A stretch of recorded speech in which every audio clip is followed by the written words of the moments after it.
प्रत्येक बुधवारच्या रात्री झोपण्यापूर्वी एक कलश जल इथे ठेवून द्या. तुमच्या प्रत्येक मनोकामना पूर्ण होतील. बुधवारच्या रात्री हा एक कलश जल उपायाचा जरूर उपयोग करा.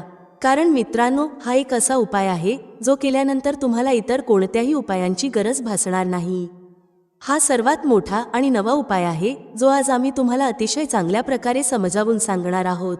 या व्हिडिओनंतर या उपायाला समजण्यासाठी तुम्हाला दुसरा कोणताही व्हिडिओ पाहण्याची गरज भासणार नाही. चला तर मग उपाय सुरू करूया. वर्षभर तुम्ही हा उपाय केला नसेल तरी जर तुम्ही बुधवारच्या दिवशी हा उपाय केला तर तुम्हाला अशी फलप्राप्ती होईल ज्याची तुम्ही कधी कल्पनाही केली नसेल. म्हणूनच हा उपाय नक्की करा, जेणेकरून ही संधी तुमच्याकडून निसटू नये आणि तुम्हाला या उपायाचे फळ मिळावे. मित्रांनो पहा, बुधवार पंचमीचा दिवस खूप खास असतो, महत्त्वाचा असतो. मोठ्या पूजा अर्चा आणि अनुष्ठानांनी ज्यांच्या मनोकामना पूर्ण होत नाहीत त्या कार्तिक महिन्यातील एका छोट्या उपायाने पूर्ण होतात. अनेकांनी हा उपाय करून त्याचा लाभ घेतला आहे. जर तुम्ही देखील हा उपाय करायचा विचार करत असाल तर हा उपाय नीट समजून घ्या, ऐका आणि त्यानंतर करा. यामुळे तुम्हाला नक्कीच फळ मिळेल. या उपायामुळे तुमच्या घरातील कोणतेही दुःख आणि समस्या असू द्यात, जरी त्यांचे कारण तुम्हाला माहीत नसेल तरीही हा उपाय त्या समस्यांचे निराकरण करू शकतो. कदाचित पितृदोष किंवा मंगळदोष यांसारख्या गोष्टींमुळे समस्या येत असतील. या दिवशी तुम्हाला एक चिमूटभर हळदीचा उपाय करायचा आहे. हा उपाय विशेष दिवशी केला तर त्या दिवशीचे फळ मिळतेच, पण हळदीचा उपाय केल्यामुळे त्याहून मोठे आणि लवकर फळ मिळते. चला तर मग आता या उपायाबद्दल सविस्तर चर्चा करू. परंतु त्याआधी तुम्हाला हे जाणून घेणे गरजेचे आहे की हा उपाय कोणत्या वेळेला करायचा, कोणी करायचा आणि कसा करायचा. या व्हिडिओमध्ये आम्ही तुम्हाला एक एक करून सर्व सांगणार आहोत. पण त्याआधी जर तुम्ही आमच्या चॅनलवर नवीन असाल तर चॅनलला सबस्क्राईब करा आणि या व्हिडिओला लाईक करून कमेंट बॉक्समध्ये श्री स्वामी समर्थ, ओम नमः शिवाय लिहा. मित्रांनो, हा एक कलश जलाचा उपाय बुधवार पंचमीच्या दिवशी कसा करायचा, कोणी करायचा, कोणत्या वेळी करायचा आणि कुठे करायचा, या सर्व प्रश्नांची उत्तर तुम्हाला या व्हिडिओमध्ये मिळतील. जो कोणी हा व्हिडिओ पाहिल त्याने हा उपाय नक्की करावा. चला तर मग या उपायाबद्दल अधिक जाणून घेऊ. पहा, घरातील मोठ्या आई किंवा बहिणींनी हा उपाय केला तर चांगले. तसेच घरातील इतर सदस्यांनाही हा उपाय करता येतो. कोणाला स्वतःच्या मनोकामनांसाठी किंवा दुःख समस्यांसाठी हा उपाय करायचा असेल तर तो स्वतःही करू शकतो. तसेच घरातील सुख शांतीसाठी हा उपाय कोणीही करू शकतो, त्यात काहीही अडचणीची गोष्ट नाही. याचा अर्थ असा की हा उपाय प्रत्येक सदस्य करू शकतो. तसेच घरातील मोठ्या माता बहिणींमधील कोणी एक माता किंवा बहीणही करू शकते. जर माता बहिणी घरात नसतील किंवा त्या हा उपाय करू शकत नसतील तर घरातील मोठा सदस्य, अगदी पुरुषही हा उपाय करू शकतो. यामध्ये काहीही अडचणीची गोष्ट नाही. आता पुढील महत्त्वाची गोष्ट म्हणजे हा उपाय नक्की कोणत्या वेळी करायचा. सकाळच्या वेळी करायचा की संध्याकाळच्या वेळी. तर पहा, हा उपाय तुम्ही सकाळीही करू शकता आणि संध्याकाळी प्रदोषकाळामध्येही करू शकता. पण जर तुम्ही विचाराल की सर्वात उत्तम वेळ कोणती, तर आम्ही सांगू की हा उपाय तुम्ही सकाळी केलात तर अधिक चांगले होईल. मात्र जर संध्याकाळीही केला तरीही काहीही अडचण नाही. तर मित्रांनो, जर सकाळी हा उपाय करायचा असेल तर किती वाजता करायचा याची माहिती घेऊ. सकाळी जितक्या लवकर शक्य असेल तितक्या लवकर हा उपाय करा. परंतु जर काही कारणास्तव उशीर झाला तर सकाळी 10 ते 11 वाजेपर्यंत हा उपाय करणे योग्य राहील. ही गोष्ट लक्षात ठेवा. संध्याकाळच्या प्रदोषकाळाबद्दल बोलायचे झाल्यास प्रदोषकाळ संध्याकाळी 6 वाजता सुरू होतो. म्हणजे संध्याकाळी 6 ते 7 वाजेच्या दरम्यानचा वेळ प्रदोषकाळाचा असतो. हा उपाय तुम्ही 7 ते 8 वाजेच्या दरम्यानही करू शकता. म्हणजेच संध्याकाळी 6 ते रात्री 8 वाजेच्या दरम्यान हा उपाय तुम्ही कधीही करू शकता. यात काहीही अडचण नाही. मित्रांनो, जर पितर एखाद्या व्यक्तीवर नाराज असतील किंवा एखाद्या घरावर नाराज असतील तर त्या घरात आर्थिक समस्या निर्माण होऊ लागतात. ज्या घरात पितर नाराज असतात त्या घरातील लोकांना पैशांबद्दल खूप त्रास होतो. म्हणून नेहमी पितरांना प्रसन्न ठेवा, जेणेकरून त्यांची आत्मा शांत होईल आणि ते तुम्हाला नेहमी आशीर्वाद देतील. मित्रांनो पहा, तुम्ही हा उपाय करा. जो आम्ही सांगणार आहोत तो गायीशी संबंधित आहे. गायीमध्ये आपल्या पितरांचा वास मानला जातो. गाय, कुत्रा, वडाचे झाड, पिंपळाचे झाड या सगळ्यांत आपल्या पितरांचा वास मानला जातो. पक्ष्यांमध्ये कावळा, ज्यामध्ये आपल्या पितरांचा वास मानला जातो.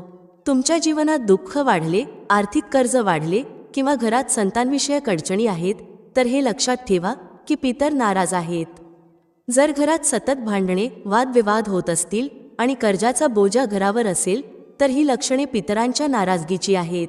पितरदोष घरात असतो तर तो पाहायला मिळत नाही, पण घरातील घडामोडींवरून तुम्ही अंदाज लावू शकता.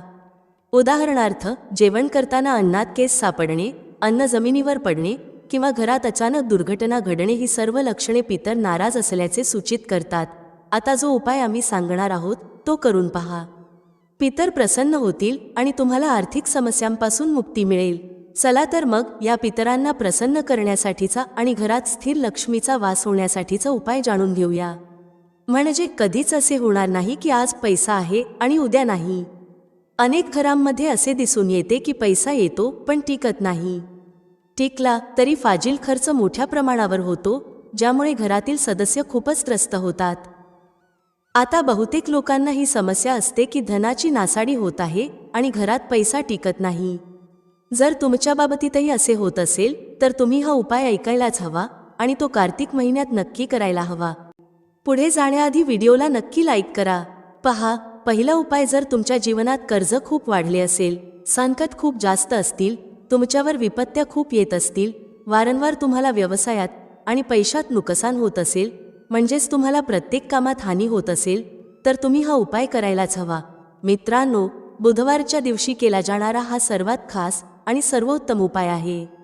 हा उपाय तुम्हाला जास्तीत जास्त धनवान बनवेल आणि तुमच्या जीवनातील अनावश्यक खर्चांपासून तुम्हाला मुक्ती मिळवून देईल. एक चुटकी हळदीचा उपाय तुमचे भाग्य असे उजळवेल की तुमच्या येणाऱ्या पिढ्यांनाही कधीही दारिद्र्याचा सामना करावा लागणार नाही. तुमच्या घरात नेहमीच धन, सुख, समृद्धी वाढत जाईल. जर तुम्ही श्री हरिविष्णूंशी संबंधित उपाय केलेत तर सर्व पापांचा नाश होतो. याशिवाय श्री हरिविष्णू प्रसन्न होऊन आपल्या साधकाला सुख, समृद्धी आणि ऐश्वर्याचे आशीर्वाद देतात. इतकेच नव्हे, काही उपाय केल्याने आणि व्रत ठेवल्याने 1000 अश्वमेध यज्ञ आणि 100 सूर्य यज्ञांच्या समान शुभ फळही मिळते. तुम्ही व्रत ठेवत असाल तरीही उपाय करा किंवा व्रत ठेवत नसाल तरीही तुम्ही या दिवशी उपाय नक्की करायला हवेत. चला तर मग आता कोणता उपाय आहे आणि तो कसा करायचा ते जाणून घेऊ. एक नाणे पाण्यात टाकून तुम्हाला ते घरात कुठे ठेवायचे आहे आणि कोणकोणत्या गोष्टी तुम्हाला घ्यायच्या आहेत. पहिल्यांदा तुम्हाला काय करायचे आहे, एका कलशात किंवा कोणत्याही भांड्यात शुद्ध पाणी घ्या. त्याचबरोबर थोडीशी हळद घ्या. जर तुमच्याकडे साबूत हळद असेल तर तिला वाटून पावडर बनवा. एक नाणे घ्या, जसे की 1 रुपयाचे, 5 रुपयांचे किंवा 10 रुपयांचे. नाणे स्वच्छ करा. आता तुम्हाला काय करायचे आहे, जो कलश तुम्ही घेतला आहे त्यात तुम्ही पाणी भरले आहे, त्यातच तुम्हाला 1 चुटकी पिसलेली हळद टाकायची आहे आणि घेतलेले नाणे, मग ते 1 रुपयाचे, 5 रुपयांचे किंवा 10 रुपयांचे असो, तेही त्याच लोट्यात टाकायचे आहे. आता तुमच्या घरातील जेवढे सदस्य आहेत त्यांच्यावर या कलशाने 7 वेळा अँटीक्लॉकवाईज म्हणजे उलट दिशेने उतरवायचे आहे. सर्व सदस्यांवर 7-7 वेळा उतार करा आणि घराबाहेर एखाद्या झाडाखाली किंवा पवित्र नदीमध्ये हे पाणी ओतून द्या. बस एवढाच साधा उपाय आहे. या पंचमीच्या दिवशी हा उपाय करा आणि पहा तुमचे भाग्य कसे उजळते, तुमच्या नशिबातले दुःख कसे दूर होते आणि रातोरात तुम्ही धनवान कसे होता. हा उपाय तुमच्या गृहस्थ जीवनालाही उत्तम करेल, घरातील क्लेश दूर करेल, घरातील गरिबी संपवेल आणि श्री हरिविष्णूंची अशी कृपा तुमच्यावर होईल की धनाची देवी माता लक्ष्मी तुमच्या घरी वास करतील आणि कधीही घर सोडून जाणार नाहीत. हा खूपच चमत्कारी उपाय आहे. चला आता दुसऱ्या उपायाबद्दल बोलूया. दुसरा उपाय श्री हरिविष्णू आणि माता तुलसीशी संबंधित आहे. पहा, श्री हरिविष्णू शिवाय माता तुलसी अपूर्ण आहेत आणि माता तुलसीशिवाय श्री हरिविष्णू अपूर्ण आहेत. त्यांचा भोग अपूर्ण असतो कारण तुळशी दलाशिवाय श्रीहरींचा नैवेद्य पूर्ण मानला जात नाही. श्रीहरी जेव्हा योगनिद्रेतून जागे होतात तेव्हा सर्वप्रथम माता तुलसींचे दर्शन घेतात. जेव्हा तुम्ही तुलसीच्या झाडाशी संबंधित उपाय करता तेव्हा श्री हरिविष्णू लगेच प्रसन्न होतात आणि तुमच्या जीवनात सुख, धन, समृद्धी आणि मनोकामना पूर्ण करतात. जर तुम्हाला जीवनात मोठे स्वप्न पूर्ण करायचे असेल तर हा उपाय सच्च्या मनाने करा आणि त्याचे परिणाम पहा. तुमच्या घरात तुलसीचे झाड असेल तरीही हा उपाय करू शकता आणि नसेल तरीही करू शकता. आम्ही तुम्हाला सांगू की उपाय कसा करायचा आहे. व्हिडिओ पुढे पाहण्याआधी तुम्हा सर्वांना विनंती आहे की व्हिडिओला लाईक करा, चॅनलला सबस्क्राईब करा आणि कमेंटमध्ये जय माता लक्ष्मी लिहा, ज्यामुळे माता लक्ष्मी तुमच्या सर्व मनोकामना पूर्ण करतील. काय करायचे आहे, एक मौली धागा घ्या, म्हणजे एक कलावा घ्या. त्या धाग्यावर चांगल्या प्रकारे हळदीची पेस्ट लावा, म्हणजे एक चिमूटभर हळद घ्या, शुद्ध जल मिसळा आणि घट्ट पेस्ट तयार करा. नंतर ती पेस्ट मौली धाग्यावर व्यवस्थित लावा. आता त्या मौली धाग्यावर 3 गाठी बांधा. मंत्र लक्षात ठेवला तर चांगले, अन्यथा मंत्राशिवायही 3 गाठी बांधा. मंत्र आहे ओम नमो भगवते वासुदेवाय नमः, ओम नमो भगवते वासुदेवाय नमः. हा मंत्र 3 वेळा गाठी बांधताना म्हणा. यानंतर हा मौली धागा ज्यावर हळदीचा लेप लावला आहे, तुलसीच्या झाडाला तुमच्या मनोकामना सांगून बांधा. तुलसी मातेची प्रार्थना करा की माझ्या घरी धन येऊ दे, सुख येऊ दे, तुमची कृपा नेहमी राहू दे, घरातील क्लेश दूर होऊ दे, घरातील दुःख दूर होऊ दे, घरातील गरिबी दूर होऊ दे. अशा प्रकारे प्रार्थना करा. पहा, पंचमी ही श्री हरी विष्णूंना अतिशय प्रिय आहे आणि ही पंचमी अशी आहे की या दिवशी तुम्ही हा उपाय केला तर श्री हरी विष्णू तत्काळ प्रसन्न होतात. म्हणूनच हा उपाय नक्की करा आणि पहा की तुम्हाला तुमच्या आयुष्यात काय काय मिळते. म्हणजे जे काही तुम्हाला हवे आहे ते तर मिळतेच, पण ज्याचा तुम्ही कधी विचारही केला नसेल तेही मिळते. कारण जेव्हा तुम्ही हा उपाय करता जो तुलसी मातेच्या झाडाशी संबंधित आहे, तुलसी माता तुमच्या मोठ्या मोठ्या मनोकामना श्री हरी विष्णूंना सांगून पूर्ण करून घेतात. कारण श्री हरी विष्णू तुलसी मातेचे प्रत्येक शब्द मान्य करतात. तसंच या दिवशी तुलसीच्या झाडाजवळ एक दिवा नक्की लावा. ज्यांच्या घरात तुलसीचे झाड नाही ते मंदिरात जाऊन हा उपाय करू शकतात. जर मंदिरात जाणे शक्य नसेल तर मौली धागा घ्या, त्यावर हळदीचा लेप लावा, 3 गाठी बांधा आणि श्री हरी विष्णूंसमोर ठेवा. नंतर तो धागा तुमच्या घराच्या मुख्य दरवाजावर बांधा. लाकडी दरवाजाला बांधा, त्यामुळे श्री हरी विष्णूंची कृपा नेहमी तुमच्यावर राहील. हा जो उपाय आहे तो नक्की करा, सच्च्या श्रद्धेने करा. तुम्हाला नक्कीच फायदा होईल आणि तुमच्या सर्व मनोकामना पूर्ण होतील. तर आता आपण 2 उपायांबद्दल बोललो. आता लवकरच 3ऱ्या उपायाबद्दल बोलूया. जर तुम्ही हा उपाय पंचमीच्या दिवशी केला तर समजा की माता लक्ष्मी कधीच तुमचे घर सोडून जाणार नाही आणि तुमच्या घरात नेहमी धनवृद्धी होत राहील. कर्जासारख्या समस्या तुम्हाला कधीही स्पर्श करणार नाहीत. म्हणजे कधीच कोणाकडून कर्ज किंवा पैसे उधार घेण्याची गरज भासणार नाही. ज्यांना अचानक धनाची गरज आहे, कधी कधी असे होते की आयुष्यात अशी वेळ येते जेव्हा अचानक पैशांची गरज भासते आणि गरजेचा पैसा हातात नसतो, तेव्हा खूप वाईट वाटते कुठून तरी पैसा येऊन जावा. तर हा उपाय करा, अचानक तुम्हाला धनप्राप्ती होऊ शकते. आता तुम्हाला काय करायचे आहे, थोडेसे दूध घ्यायचे आहे, त्यात थोडेसे पाणी मिसळायचे आहे आणि थोडेसे मिश्रीचे दाणे टाकायचे आहेत. हे पाणी म्हणजे पाणी, दूध आणि मिश्री ही 3 गोष्टी मिसळून तुम्हाला पिंपळाच्या झाडाच्या मुळाशी अर्पण करायचे आहे. जेवढ्याही धनसंबंधी समस्या आहेत त्या तुमच्या आयुष्यातून दूर होतील आणि साक्षात माता लक्ष्मी तुमच्या घरात वास करतील. अष्टलक्ष्मी अशा लोकांच्या घरात वास करतात जे पंचमीच्या दिवशी पिंपळाच्या झाडाशी संबंधित उपाय करतात. कारण पिंपळाच्या झाडात त्रिदेवांचा वास असतो आणि माता लक्ष्मी देखील पिंपळाच्या झाडात वास करतात. अशा घरांना माता लक्ष्मी कधीच सोडत नाहीत जिथे पिंपळाच्या झाडाच्या मुळाशी गोड दूध अर्पण केले जाते. थोडेसे दूध आणि थोडेसे पाणीही त्यात मिसळा. हा उपाय नक्की करा आणि पहा तुमच्या आयुष्यात कसे चमत्कार घडतात. देशी तुपाचा एक दिवाही त्यासोबत नक्की लावा. तुमच्या सर्व मनोकामना पूर्ण होतील. पहा, बुधवारचा हा दिवस खूप खास आहे, खूप महत्त्वाचा आहे. कधी कधी मोठ्या पूजा अर्चा आणि अनुष्ठानांनी पूर्ण न होणाऱ्या मनोकामना 20 नोव्हेंबर 2024 म्हणजे बुधवारच्या दिवशी एका साध्या उपायानेच पूर्ण होऊ शकतात. आणि अनेकांनी हा उपाय करून त्याचा फायदा घेतला आहे. जर तुम्हाला बुधवारच्या दिवशी करायचा असेल तर आधी तो नीट समजून घ्या, ऐका आणि नंतर करा. तुम्हाला याचा नक्कीच फायदा होईल. हा उपाय केल्यावर तुमच्या घरात कोणत्याही प्रकारचे दुःख किंवा समस्या असतील ज्यांचे कारण तुम्हाला माहीतही नसेल तरीही हा उपाय प्रभावी ठरेल. जसे पितृदोष असू शकतो, मंगळदोष असू शकतो किंवा आणखी अनेक दोष असू शकतात. पण हा उपाय करण्यासाठी तुम्हाला तुमच्या दोषांचा शोध घेण्याचीही गरज नाही. बुधवारच्या दिवशी तुम्हाला हा एक कलश जलाचा उपाय नक्कीच करायचा आहे. हा एक असा उपाय आहे जो विशेष दिवशी केला तर त्या दिवशीचे फळ मिळतेच, आणि जर आजच्या दिवशी हा एक कलश जलाचा उपाय केला गेला तर त्याहून मोठे फळ मिळते आणि ते खूप लवकर मिळते. कारण तुम्ही हा उपाय खूप मोठ्या आणि विशेष दिवशी करत आहात. म्हणून मित्रांनो, आजच्या या व्हिडिओमध्ये आम्ही तुम्हाला एक कलश जलाचा उपाय समजावून सांगणार आहोत. हा उपाय केल्याने जर तुमच्या आयुष्यात कोणत्याही प्रकारची मनोकामना असेल, कोणतेही दुःख किंवा समस्या असतील किंवा तुमच्या जीवनात खूप अडचणी असतील, तुम्हाला धनप्राप्ती होत नसेल, पैशांची टंचाई आणि अडचणी सतत येत असतील, तुमचा व्यवसाय किंवा नोकरी व्यवस्थित चालत नसेल, ज्यामुळे घरात आर्थिक समस्या निर्माण होत असतील, घरातील एखादा सदस्य सतत आजारी असेल किंवा घरात भांडणे तंटे होत असतील, तर जेव्हा तुमच्या जीवनात अशी परिस्थिती येते की तुम्हाला एक रुपया खर्च करण्याआधी अनेकदा विचार करावा लागतो आणि तुम्हाला धनप्राप्ती होत नसेल, तर तुम्हाला फक्त आणि फक्त एक कलश जलाचा उपाय बुधवारच्या दिवशी शिवलिंगासमोर करायचा आहे. हा विशेष उपाय तुमच्या या सर्व समस्या फक्त 7 दिवसातच संपवेल. चला तर मग या विशेष उपायांबद्दल जाणून घेऊया.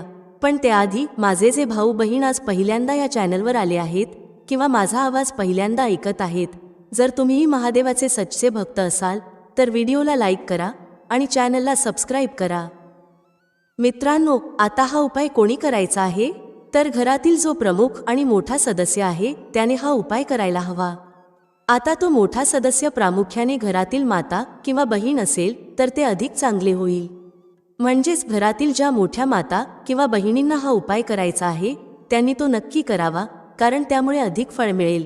पहा, पंचांगानुसार येणारा बुधवार खूप महत्त्वाचा मानला जातो आणि या दिवशी जर तुम्ही तो छोटासा उपाय केला जो आम्ही तुम्हाला या व्हिडिओमध्ये सांगणार आहोत, तर असे समजा की तुमच्या जन्मोजन्मीची गरिबी दूर होईल आणि तुमच्या घरात धन सतत वाढत राहील.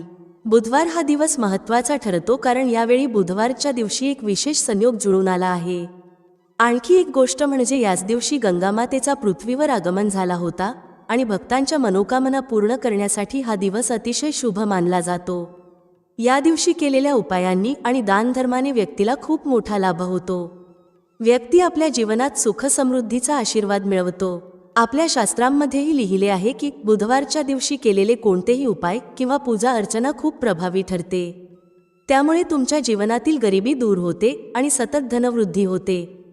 तुमच्या पैशात वाढ होते आणि ज्यांना काही खास मनोकामना आहेत ज्या पूर्ण होत नाहीत, त्यांनी त्या मनोकामना पूर्ण करण्यासाठी बुधवारचा दिवस खूपच विशेष आहे. चला तर मग आता आपण एक कलश जलाचा उपाय कसा करायचा, कधी करायचा आणि कशा प्रकारे करायचा हे जाणून घेऊया. हा साधा उपाय जर तुम्ही बुधवारच्या दिवशी केला तर समजा की तुम्हाला कायमस्वरूपी महादेवांची कृपा प्राप्त होईल आणि तुमच्या जीवनातील गरिबी कायमची दूर होईल आणि कधीही परत येणार नाही. पहा, बुधवारच्या दिवशी गंगामातेच्या उपासनेसह भगवान शिवांची उपासना नक्की करायला हवी, कारण भगवान शिवांच्या जटांमधूनच गंगामाई सतत प्रवाहित होत राहतात. जर तुम्ही महादेवांना प्रसन्न केले तर समजा की तुमच्या जीवनातील दुःख आणि कष्ट तुम्हाला कधीही स्पर्श करू शकणार नाहीत. ज्याला महादेवांचे आशीर्वाद मिळतात त्याच्या जीवनात सुख भरभरून येते आणि त्याच्या आयुष्यातील दुःख आणि कष्ट रडत रडत निघून जातात. साक्षात काळही त्या व्यक्तीचे काहीही वाईट करू शकत नाही ज्याच्यासोबत महादेव असतात. महादेवांची पूजा अर्चना तुम्ही या दिवशी कशी करायची? एक कलश जल घ्या, त्यात जर तुमच्याकडे बेलपत्रे असतील तर 5 बेलपत्र टाका आणि महादेवांच्या शिवलिंगावर हे जल नक्की अर्पण करा. थोडेसे गंगाजलही त्यात मिसळा. थोडे गंगाजल, तुमच्या घरातील शुद्ध पाणी आणि 5 बेलपत्र. तुम्ही नेहमी पाहाल की महादेव आणि गंगामातेच्या आशीर्वादाने तुमच्या धनात सातत्याने वाढ होत राहील आणि तुमचे जीवन सुख समृद्धीने भरून जाईल. माता गंगा आणि महादेव दोघांचे आशीर्वाद मिळाले तर समजून घ्या की तुमच्या जीवनातील दुःख दूर होण्यास सुरुवात होईल. नेहमी महालक्ष्मीची कृपा तुमच्यावर राहील. याशिवाय या दिवशी एक लहानसा उपाय नक्की करा. तुमच्या घराच्या मुख्य दरवाजावर 2 दिवे नक्की लावा. हा साधा उपाय करा. बुधवारच्या दिवशी तुमच्या जीवनातील दुःखांचा अंत नक्कीच होईल. सच्च्या श्रद्धेने हा उपाय करा आणि तुम्हाला तुमच्या जीवनात सुख खूप लवकर मिळेल. हा पहिला उपाय आहे. आता लवकरच दुसऱ्या उपायाबद्दल बोलूया. कोणता आहे तो दुसरा उपाय जो तुम्हाला विशेषतः बुधवारच्या दिवशी करायचा आहे? दुसरा उपाय जो आम्ही तुम्हाला सांगणार आहोत तो केल्याने तुम्हाला मोक्षप्राप्ती होते, म्हणजेच मोक्षाचा मार्ग उघडतो आणि व्यक्तीला श्री हरी विष्णूंच्या धामात स्थान मिळते. याचा अर्थ असा की तुमच्या जीवनातील दुःख आणि कष्ट दूर होतात आणि नेहमी श्री हरी विष्णूंची कृपा तुमच्यावर राहते. जेव्हा श्री हरी विष्णूंचे आशीर्वाद एखाद्या व्यक्तीला मिळतात तेव्हा त्या व्यक्तीला ना धनाबाबत चिंता राहते, ना आयुष्यातील कोणत्याही कष्टाबाबत त्रास होतो. तर तुम्हाला काय करायचे आहे? बुधवारच्या दिवशी तुमच्या घरात श्री हरी विष्णूंसमोर एक दिवा लावायचा आहे. हा दिवा गोल वातीचा असावा आणि त्यात शुद्ध देशी तूप भरावे. त्याचसोबत एक दीपक तुलसीच्या झाडाजवळही लावा. विशेषतः ज्यांना वाटते की त्यांच्या धनात वाढ व्हावी आणि कधीही त्यांचा पैसा कमी पडू नये अशा लोकांनी हा उपाय नक्की करावा. जे लोक म्हणतात आमच्या घरी एकही रुपया येत नाही, आमच्या घराची आय पूर्णपणे थांबली आहे, आमचे खूप मोठे नुकसान झाले आहे, आमचा पैसा एकदम संपून गेला, अशा लोकांच्या घरी आजार पण येतात, अपघात होतात किंवा इतर काही घडते ज्यामुळे धनहानी होते. तर अशा लोकांनी विशेषतः बुधवारच्या दिवशी श्री हरी विष्णू आणि माता तुलसीची एकत्र पूजा नक्की करायला हवी. हा खूपच विशेष आणि उत्तम उपाय आहे. बुधवारचा हा दिवस हा उपाय करण्यासाठी अतिशय शुभ मानला जातो. जेव्हा तुम्ही हा उपाय करता तेव्हा या दिवशी गरजू व्यक्ती, गरीब किंवा एखाद्या ब्राह्मणाला अन्नदान नक्की करा. जर अन्नदान शक्य नसेल तर काहीतरी दान करा. तुमच्या क्षमतेनुसार गहू, तांदूळ किंवा कोणतेही धान्य जे एखाद्या गरजूला उपयोगी ठरेल हे दान करा. गरज नाही की तुम्ही 10 लोकांना दान करावे, एका व्यक्तीलाही दिले तरी ते पुरेसे आहे. गरज नाही की तुम्ही खूप मोठे दान करावे, पण थोडे का होईना या दिवशी दान करायला हवे, कारण बुधवारच्या दिवशी दानाला खूप महत्त्व आहे. 2 उपायांबद्दल चर्चा केली, आता लवकरच तिसऱ्या उपायाबद्दल बोलूया, जो तुम्हाला विशेषतः बुधवारच्या दिवशी करायचा आहे. गंगामाई आपल्यातील प्रत्येकाच्या घराजवळ नसते, पण गंगाजल आपल्याकडे असते. तर पहा, तुम्हाला काय करायचे आहे, थोडेसे गंगाजल घ्या. जर तुमच्याकडे गंगाजलही नसेल तर काय करायचे, तुमच्या घराजवळ जेथे पूजा साहित्य मिळते तिथून गंगाजल आणा. गंगाजलाची 10-15 रुपयांची बाटली मिळते, ती घेऊन या. आता तुम्हाला काय करायचे आहे, थोडेसे गंगाजल घ्या, 1 चिमूटभर काळे तीळ घ्या आणि ते गंगाजलात टाका. नंतर तेच गंगाजल ज्यामध्ये तुम्ही काळे तीळ टाकले आहेत तुमच्या आंघोळीच्या पाण्यात मिसळा. जेव्हा तुम्ही गंगाजल पाण्यात मिसळाल तेव्हा श्री हरी विष्णू आणि माता लक्ष्मी यांचा ध्यान करा आणि हर हर गंगे म्हणा. जेव्हा तुम्ही गंगाजल आणि काळे तीळ आंघोळीच्या पाण्यात मिसळता तेव्हा हर हर गंगे बोलणे विसरू नका. यानंतर आंघोळ करताना देखील हर हर गंगे म्हणतच आंघोळ करा. गंगेत स्नान केल्याने जितके पुण्य मिळते तितके पुण्य तुम्हाला तुमच्या घरातच मिळते. जेव्हा तुम्ही गंगाजलात काळे तीळ घालून आंघोळ करता आणि हर हर गंगे म्हणता. आता त्यांच्याबद्दल बोलूया ज्यांच्या घराजवळ पूजा साहित्याच्या दुकानही नाहीत किंवा गंगाजल आणण्याचा कोणताही पर्याय नाही. अशा लोकांसाठी जर तुम्ही सामान्य पाण्यानेही आंघोळ करत असाल तरी हर हर गंगे म्हणतच आंघोळ करा आणि माता गंगामाईचे ध्यान करा. या पद्धतीने आंघोळ केली तरी तुम्हाला उत्तम फळ मिळते, व्यक्तीच्या नकळत झालेल्या चुकांचे प्रायश्चित होते आणि माता गंगामाईचे आशीर्वाद मिळतात. जर तुम्ही हा उपाय अशा प्रकारे केला तर असे समजा की माता गंगामाईच्या आशीर्वादाने तुमच्या जीवनात सुख समृद्धी वाढेल. माता लक्ष्मी आणि श्री हरिविष्णूंच्या कृपेने तुमच्या जीवनात गरिबी आणि दारिद्र्य कधीच परत येणार नाही. तुम्हाला तुमच्या आयुष्यात खूप लवकर धनप्राप्ती होईल. हर हर महादेव कमेंट बॉक्समध्ये लिहायला विसरू नका. चला, सर्वप्रथम आपण या व्हिडिओसाठी तयार केलेल्या 10 उपायांबद्दल बोलू. खूप लक्षपूर्वक ऐका. पहिला उपाय आहे वाईट नजरेपासून वाचण्यासाठी. तुम्ही अनेक वेळा पाहिले असेल जेव्हा ट्रक किंवा गाड्या चालतात किंवा छोट्या मोठ्या दुकानांवर तर त्यावर लिंबू आणि मिरची टांगलेले असते. यामागील मुख्य कारण काय आहे ते आज आम्ही तुम्हाला सांगणार आहोत. पहा, असे म्हटले जाते की जेव्हा गरम वारा वाहतो आणि तुम्ही तुमच्या खिशात कांदा ठेवता तेव्हा तुम्हाला गरम वाऱ्याचा त्रास होत नाही. किंवा ज्या ठिकाणी उष्णता जास्त असते तेथे कांदा ठेवला जातो कारण कांदा उष्णता शोषून घेतो. याच्याप्रमाणे जर तुमचा व्यवसाय चांगला चालत असेल आणि कोणी तुमच्या दुकानावर किंवा व्यवसायावर वाईट नजर ठेवली तर असे मानले जाते की नजरेने हिरवे झाडही सुकते. त्यामुळे जो व्यवसाय चांगला चालत असतो तोही वाईट नजरेमुळे थांबतो. म्हणून लोक काय करतात तर त्यांच्या दुकानांमध्ये लिंबू आणि मिरची ठेवतात. यामागील मुख्य कारण सांगितले गेले आहे की लिंबाचा आंबटपणा आणि मिरचीची तिखटता वाईट नजरेचा परिणाम निष्प्रभ करतात, ज्यामुळे ती नजर जास्त काळ टिकू शकत नाही. हिंदू पुराणांमध्येही याबद्दल स्पष्ट उल्लेख आहे.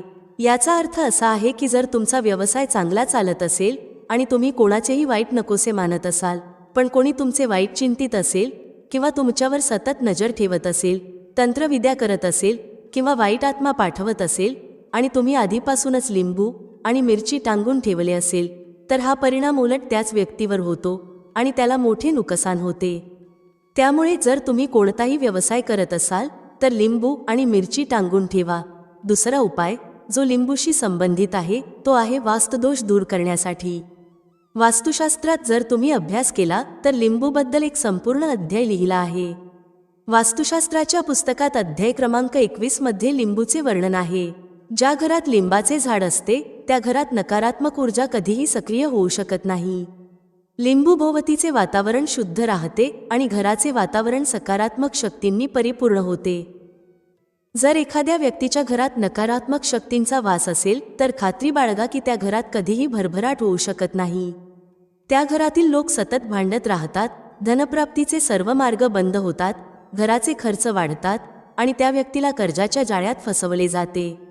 पण जर तुमच्या घरात लिंबाचे झाड असेल तर तुमच्या घरात फक्त सकारात्मक ऊर्जा येईल, घराचे वातावरण खूप चांगले राहील आणि घरातील लोकांमध्ये आपसात सुसंवाद असेल. सोप्या भाषेत सांगायचे तर तुम्ही पाहिले असेल की काही घरांमध्ये नेहमीच भांडणे होतात, घरात कधीच भरभराट होत नाही आणि असे घर कधीच पुढे जात नाही. यासाठी सर्वात मोठा उपाय जो वास्तुदोष दूर करण्यासाठी सांगितला जातो तो म्हणजे लिंबाचे झाड. म्हणजेच जर तुमच्या घरात लिंबाचे झाड असेल मग ते कुंडीत लावा किंवा जमिनीत, तर तुमच्या घरात कधीही नकारात्मक शक्तींचा वास होणार नाही. जर तुम्हाला असे वाटत असेल की तुमच्या घरावर काळ्या जादूचा प्रभाव आहे किंवा तंत्रविद्या झाली आहे आणि तुम्ही घरातील भांडणांमुळे खूप त्रस्त असाल तर ऐका. शक्य असल्यास लिंबाचे झाड लावा. लिंबू एका रात्रीत उगवत नाही, त्यामुळे थोडा वेळ लागेल. जसं लिंबाचा झाड मोठे होईल तसे तुमच्या घरात सकारात्मक ऊर्जा येईल, म्हणजेच माता लक्ष्मीचा वास होईल आणि नकारात्मक शक्तींचा नाश होईल. दुसरा उपाय असा आहे की हिंदू पुराणानुसार तुम्ही तुमच्या घराच्या चारही कोपऱ्यात एक लिंबू ठेवा. त्यानंतर उलट दिशेने म्हणजे डावीकडून 7 प्रदक्षिणा करा. हा उपाय शनिवारी करायचा आहे आणि यानंतर हे चारही लिंबू एखाद्या नदीत किंवा तलावात वाहून टाका. जर तुम्ही हे लिंबू वाहून टाकले तर तुमच्या घरावरील सर्व वाईट परिणाम, वाईट नजर, तंत्रविद्या, वाईट आत्मा, नकारात्मक शक्ती ते सर्व दूर होईल.